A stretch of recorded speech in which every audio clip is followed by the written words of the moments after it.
Baik, Bismillahirrahmanirrahim. Assalamualaikum warahmatullahi wabarakatuh.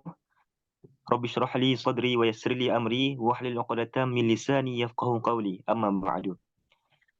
Pemirsa channel TV yang budiman, insyaallah pada hari ini kita akan membahas satu topik yang sedang hangat diperbincangkan di masa nasional seputar perekonomian negara kita.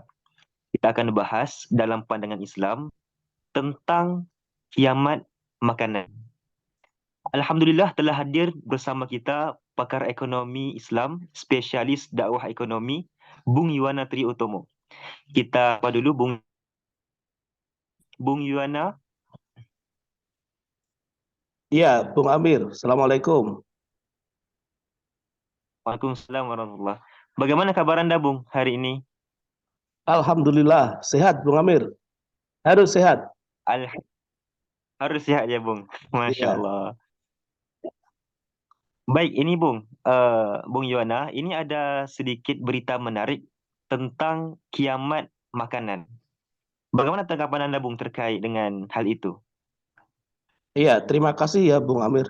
Jadi memang beberapa hari ini media nasional kita diramaikan oleh informasi seputar ya apa yang Bung Amir tadi sebut seputar kiamat makanan. Jadi sebetulnya ini bermula dari perang Rusia Ukraina itu, Bung. Terus kemudian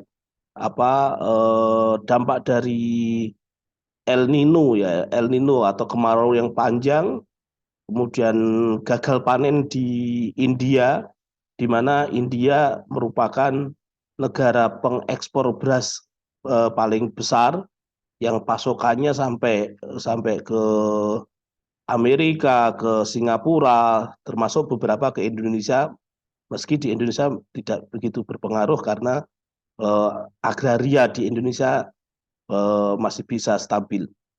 Ada berita-berita yang mengiringinya, misalnya ekspor beras India yang mempengaruhi pasokan makanan dunia. Kemarin juga muncul berita malapetaka bumi melanda RI dan lain sebagainya.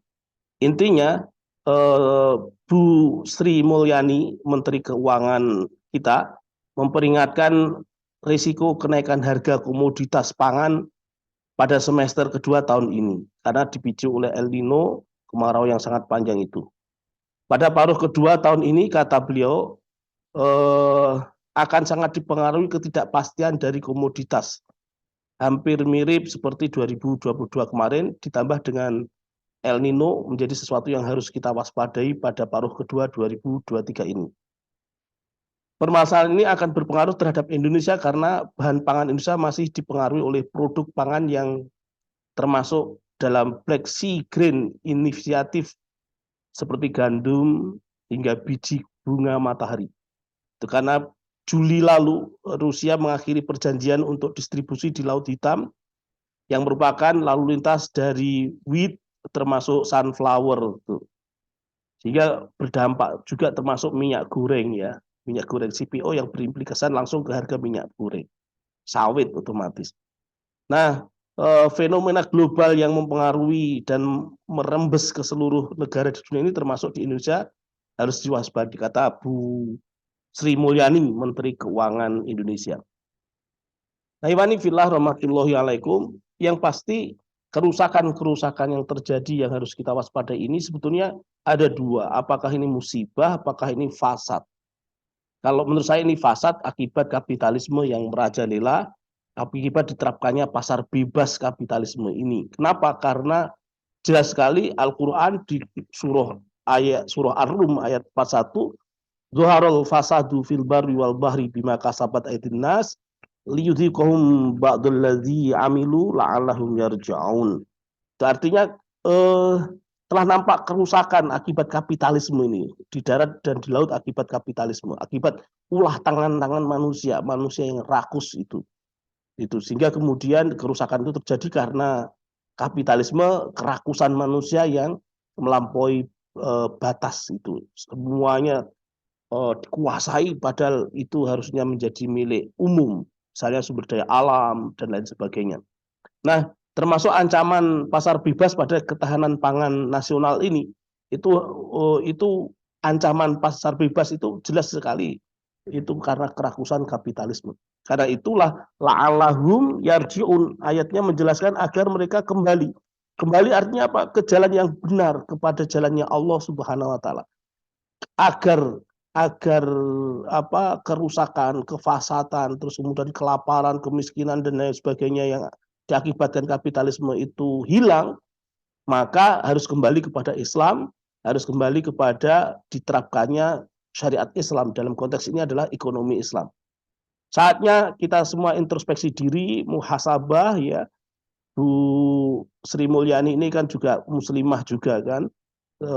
Kita semua mayoritas muslim juga, mayoritas penduduknya Islam. Kenapa tidak kembali ke Islam? Atas berkat rahmat Allah yang Maha Kuasa, itu jelas ada di pembukaan Undang-Undang Dasar kita.